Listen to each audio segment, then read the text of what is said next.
What's going on, y'all? This is Mike Brown, and I just wanted to welcome you to this week's episode of The Art of Letting Go. While I have your attention, please be sure to subscribe to the podcast wherever you listen. Also, leave a comment. Let people know what you think. Let me know what you think. I'm always trying to be better and do better. Also, check the bio, the description of this podcast. Just released some new merch. If you would like to support the show, you could buy merch, you could subscribe on Patreon, you could share with people. All that helps. Thank you. Yo, what up? This is Mike Brown, and this is The Art of Letting Go. Today, I have a special guest in the building. I'm really inspired by just all the stuff that I see you doing. Like, it's really cool to see Thank you. somebody, like, living out their dream. Thank you. So, would you mind introducing yourself to the people? Hi, the people. My name is, I go by Yawny Blew, but y'all can call me Johnny as well. So yeah, that's who I am, singer-songwriter from New York. Yeah. That's what's up. How you feeling today? I'm actually really happy. This is my first time outside today. No. I walked my dog. But this is my first time outside to not walk the dog, so it feels good. That's what's up. Yeah. That's what's up. We was talking a little earlier, just about like creating and like I said, just living out your dream. And you do music. And did you start as a writer? Or did you start like singing? I think it was kind of both. Yeah. I started taking music serious when I started writing, but I was always singing. That's what's up. Singing, and I started writing at like 13, so it was all really early. So it's all just kind of always been a part of my life. Yeah. When did you take that step to like really pursue it and know that this was what you wanted to do? There was a couple of steps I feel like kind of shifted me in the right direction. The first was going to school, for sure. I was of the mind of somebody was going to discover me, or like I had to go on a show or put something online. And I spent a long time living that fantasy. And then one day I was like, oh, I can go to school and be practical. Yeah. And I decided to go get my degree in recording, audio engineering stuff. And that kind of sent me on a spiral. And then that was right around 21. And then at 25 was when I decided to move to LA to pursue songwriting. And things really took off there. Man, like how, cause I mean, at least I don't know anybody that comes to LA and just jumps in it. So it's like, how did you even get into it? You know what I mean? Like, as far as like doing it professionally. In a sense. So my producer actually, he jokes that I skipped the line. Yeah. Let's just say like I skipped the line. And what he means by that is I spent a long time in New York networking and trying to figure things out. I didn't realize that New York was kind of a dead zone. Yeah. As far as like the way that I can work out here, I was never able to work in New York. I did a lot of the moving around, going to studios, putting myself out there, but it just wasn't clicking. And then I met my former manager, who literally just was in another room when I was cutting a demo and heard it and ran in and was like, who is that? And was like, I need that song. And then came back in the room and was like, yo, my boy in LA wants to work with you. Wow. So, I skipped the line, so to speak, because I got out here and had somebody to work with as soon as I got here. But that was off the back of 10 years of like hustling in New York and trying to figure it out. So I got here, and shout out to my producer, Sean Hamilton. He just gave me a shot. Like, we just started getting in and working, and the opportunities started coming. Man. Yeah. And that's dope to me, because like I was telling you earlier, feeling like education just may not be for me, and I'm getting to that place of wanting to take that step out. And it's scary to like truly believe in yourself in that way. So I'm curious to know like how did you get to that place of like really trusting like I'm doing the right thing? Yeah. Well, first of all, you're gonna be all right. Yeah. You're gonna do incredible shit. And honestly, what you're doing right now is part of doing the work. I think it really is about educating yourself and preparing yourself. And like the steps that I took, I had a full-time job in New York. I was still living at home, but I had a full-time job. I was in a relationship. I thought that my life was kind of set, and I I had a little extra money, so I started taking trips. I went to Miami, and a friend of mine had recommended this book called The Artist Way. You ever read The Artist Way? Okay, yeah. I actually was doing some workshops teaching The Artist Way. Okay. So The Artist Way. So I'm on the beach, and I was listening to the Beatles. I was listening to Fixing a Hole, which is about you trying to get your shit together. Yeah. And I'm reading The Artist Way, and I was like, oh, I need to quit my job. Yeah, wow. So I literally got back to New York, and I quit, and I had no plans. I just walked in, and I was like, hey, I can't do this no more. And went right back to school and just started pounding the pavement again. And I just kept reading and kept researching. And I just really believe in manifesting and being really clear on what you want. Yeah. So like, for example, like with you right now, like, if you're trying to leave, obviously you have projects you're trying to finish, like being really clear on what your intentions are makes all the difference. Because then there's no fear. I think the fear comes from just not knowing what you're going to do. Yeah. If you got a plan, there's nothing to be scared of. Right. No, you're right. And I guess for me, sometimes that plan almost felt like too big for me. Mm-hmm. Does that make sense? Oh, 100%. Yeah. 100%. I get criticized sometimes for being too practical. But I have to be, because when it was a big, audacious dream, it terrified me. Yeah. Because it was like, how the fuck am I? And especially when you want to do something in the creative space, our only examples are the big examples, right? Yeah. So if you want to be a rapper, you don't want to be fucking Joe Blow down the street. You want to be Jay-Z. Right, That's intimidating. Yeah. So it's like, how do you put that into bite sizes for yourself to be able to process as you're going through the journey? And that's really, I just take it one day at a time. Like, I'm not going to focus on the biggest thing. I'm going to take every little step, work on the things I need to work on. And the time goes by so fast. You look up and you end up getting to exactly where you want it to go. Yeah. But it's just how you envision it. Like, I'm a small picture person. I can't think big. I get very aggressed. I won't leave the house. I'm like, it's too much. I can't do this. Yeah. So that's really has been what's helped me. Do you write things out? Like, when you want to do something, like, do you write out your goals, or like how do you know what you want to do? I've started, I bought a whiteboard, and I keep a journal and the notes on my phone, and I'm constantly writing down what I want and being very, very clear and very intentional, and even down to the time frame. Sometimes the time frames can be scary too, but it gives you some kind of accountability, and I think that's really what a lot of people lack when pursuing their dreams, is accountability. And I'm not the best at it at all. That's why I can talk about it, because I'm terrible at holding myself accountable. But I just write it down. I write it down, and it was scary the amount of things I did my first year here that I had wanted to do, but I just had no fear. But I had to work myself up to that point. Like, that was coming off the back of, like, I had stopped doing music for a year just to be able to yo-yo back and be like, oh, I'm going to go 100% now and go and pursue this. Yeah. And as I hear you say that, like, I think my fear has just been tied into, like, everything that I've done, and working myself in a place out of fear is probably what got me here today. I think that's why I feel good about everything I'm feeling today. But, man, I would say, like, the sexuality shit was a mind fuck for me. 100%. And it affected so many other spaces of my life, almost still to this day. I mean, I feel like I've done a lot of chipping away at it, and I'm a lot further than I've ever been. But, that fear of, fuck, I don't even really know what the fucking fear was. You know what I mean? Like, when I think back at it, rejection. I really don't even know. Yeah. It's rejection, I think. A part of it, shame. Yeah. A lot of that with sexuality is rooted in rejection, is rooted in shame. It's also rooted in, we have to remember, we're trying to operate in an industry that's historically homophobic. True. Urban music in particular. Yeah. Which is crazy, because music and arts in general have always been influenced by queer culture, but urban music in particular, hip-hop and R&B is inherently homophobic. Like, the year I started making music was also the year I found out I was gay. And the biggest artist that year was Usher, and the worst thing you could have called Usher was gay. Yeah. So imagine, like, the things that how my brain is siphoning all these things of, like, I'm doing this thing that I love, but now I'm realizing the kind of person I am. But now the worst thing that I can do, the worst thing I can be is who I am while I'm pursuing music. Like, it was the biggest mindfuck. Yeah. Do you feel like you get to be your full self in your music?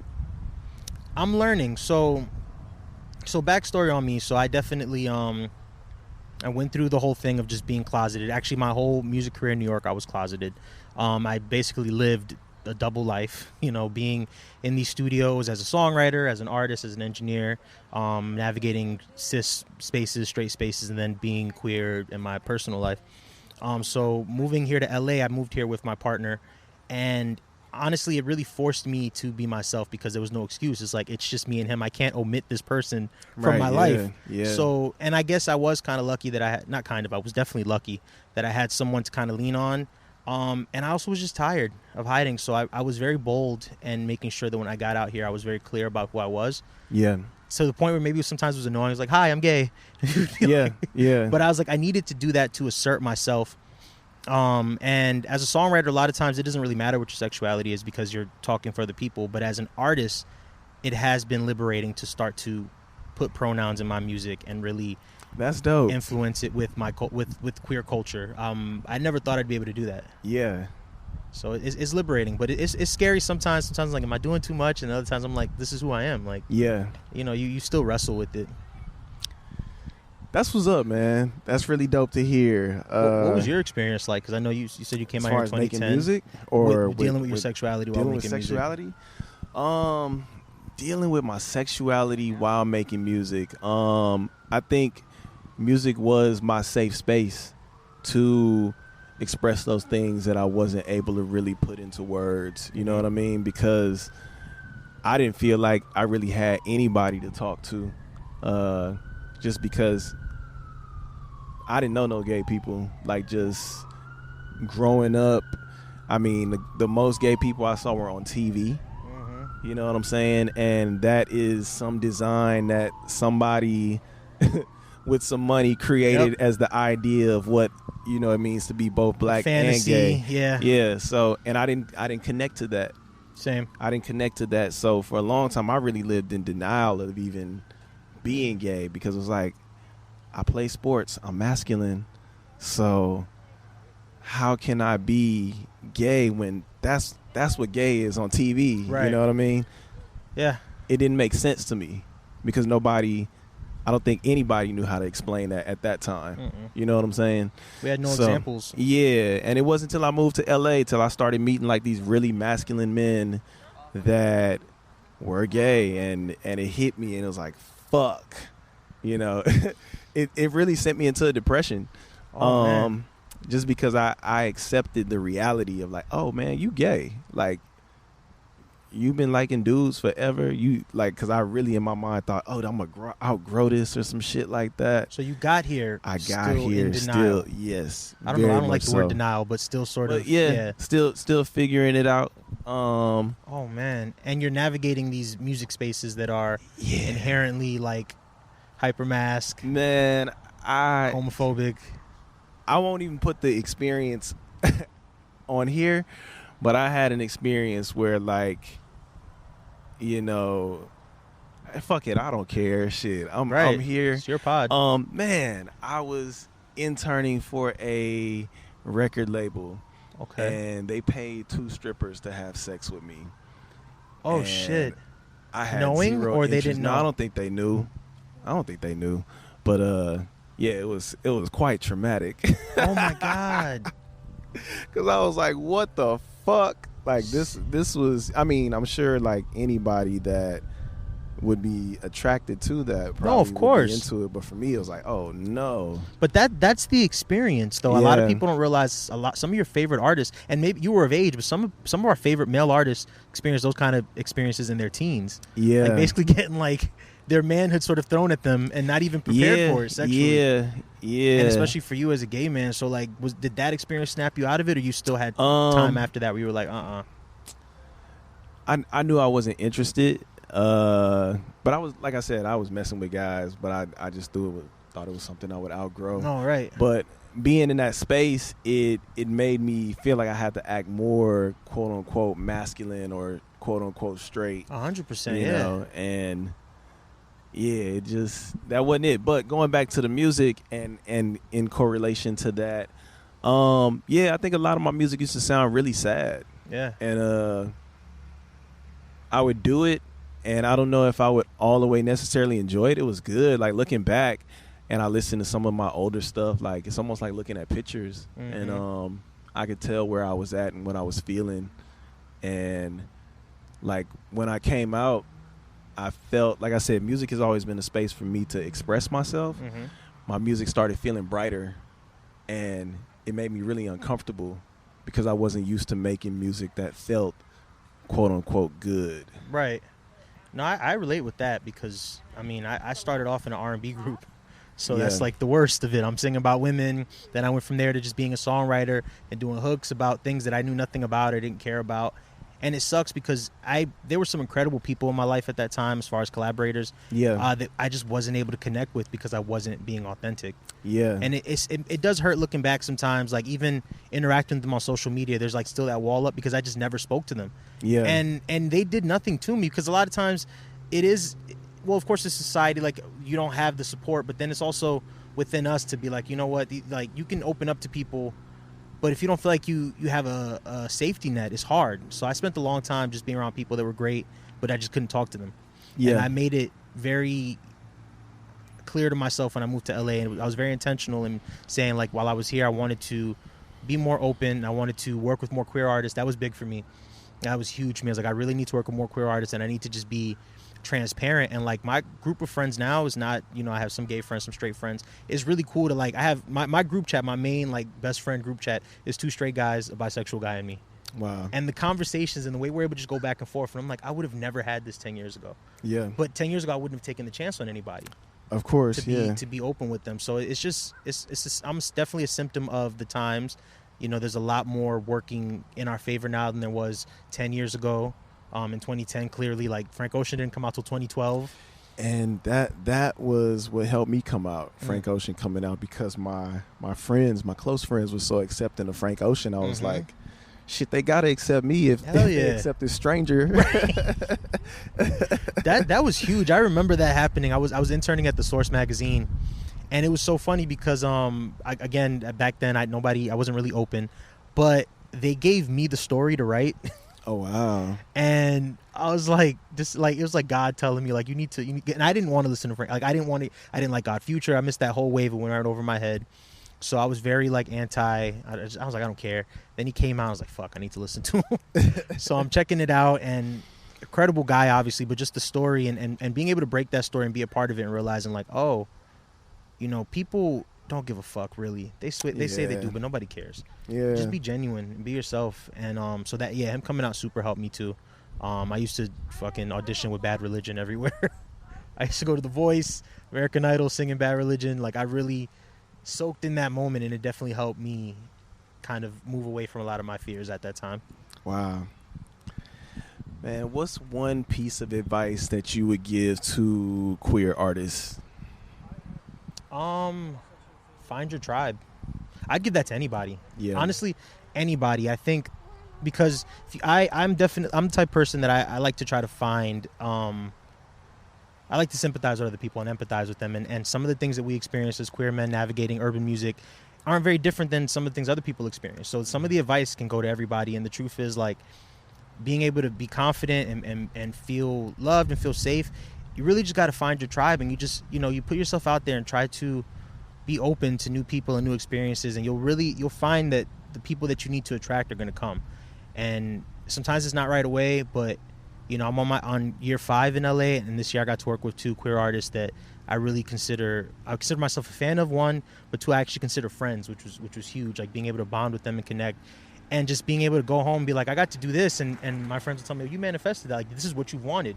You wanted to work with somebody who's queer and who's out and who's doing some incredible things. So that would be my advice to anybody, but especially queer artists. Just go find your tribe. Go find people who support you.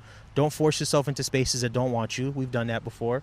I mean, I can speak for myself, but I'm assuming for you. Don't force yourself into spaces that don't want you, that don't make space for you, that don't accept you. Don't tolerate shit.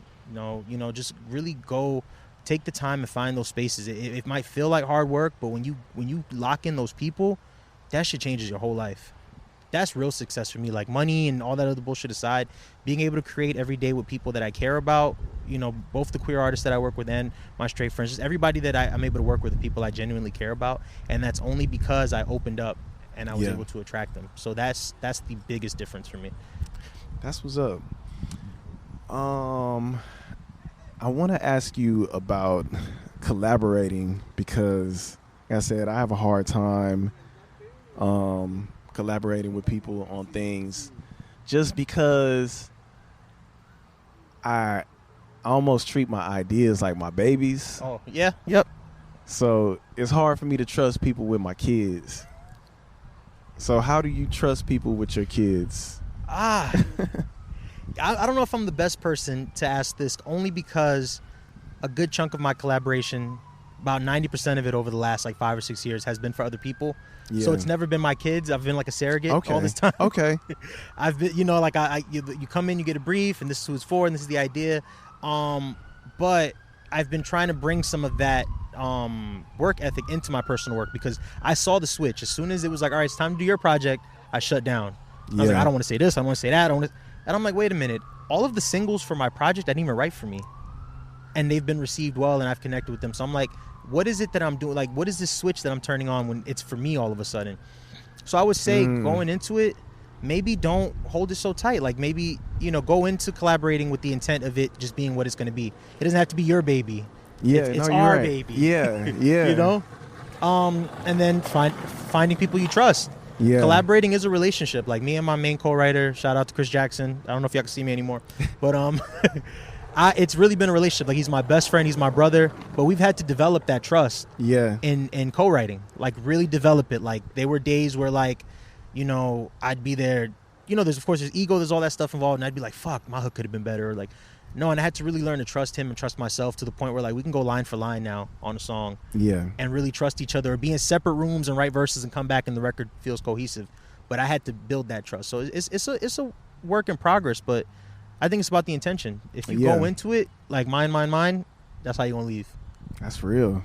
So that probably doesn't help with stuff that's already in progress. Yeah. But it could though. It could. It could definitely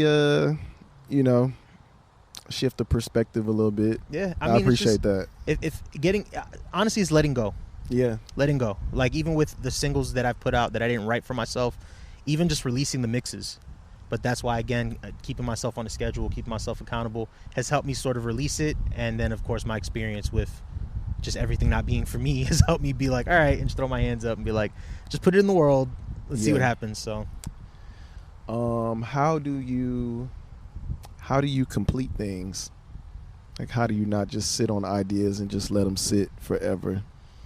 Honestly, I think what you're doing right now with the freestyles is super helpful. Mm-hmm. I think it's just it's a habit, right? So if you hoard a lot of projects, you're going to hoard a lot of projects. If you release a lot of shit, you'll release a lot of shit. Like, I, for a long time, had just catalogs full of songs and was like, when the fuck somebody buy these? Like, when can we so when it came time to put our own shit out, I was so excited, and then at the last minute I would get scared, and I'm like, is this the right one? And it's just like, you know what?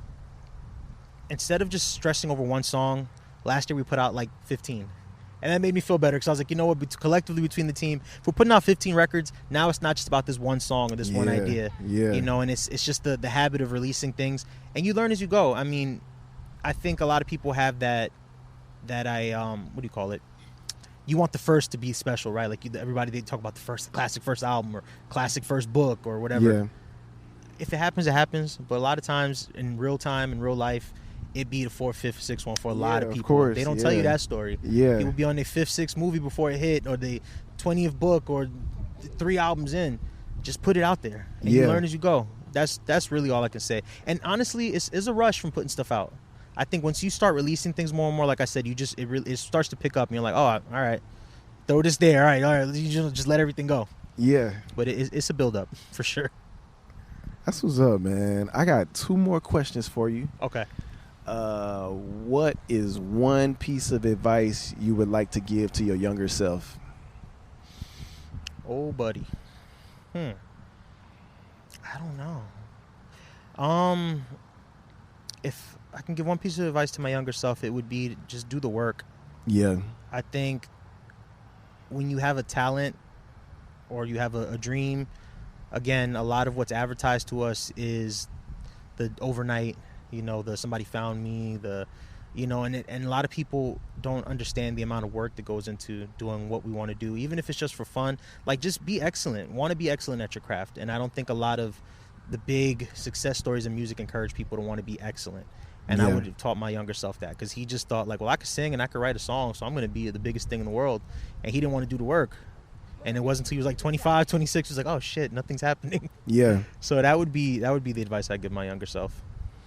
That's what's up. And what's a reminder you would like to give your future self? Have fun. That's it. That's what's up. No, that's, you didn't have to say more than that. Yeah. That's more than enough. Yep. Where can the people find you? I'm at Yawny Blew everywhere. So that's YAWNYBLEW.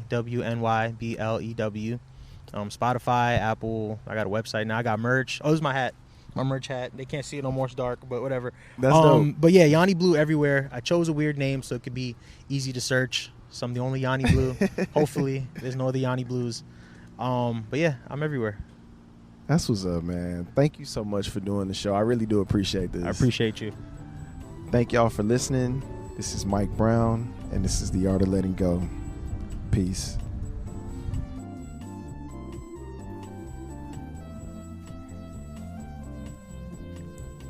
Thank you for tuning into this week's episode of Art of Letting Go. If you like what you heard, please be sure to subscribe, share with your people, and also leave some feedback. Leave a comment. Let me know what you think. Let other people know what you think. Also, if you would like to support the show, we are on Patreon. We are on Anchor, available for subscriptions. I'm going to start releasing some exclusive episodes for the subscribers. Also, you can buy some merch. I just released some new merch for the podcast. You can find that link in this bio of this, in this description of this episode, or on Instagram. It's The Art of Letting Go. Peace.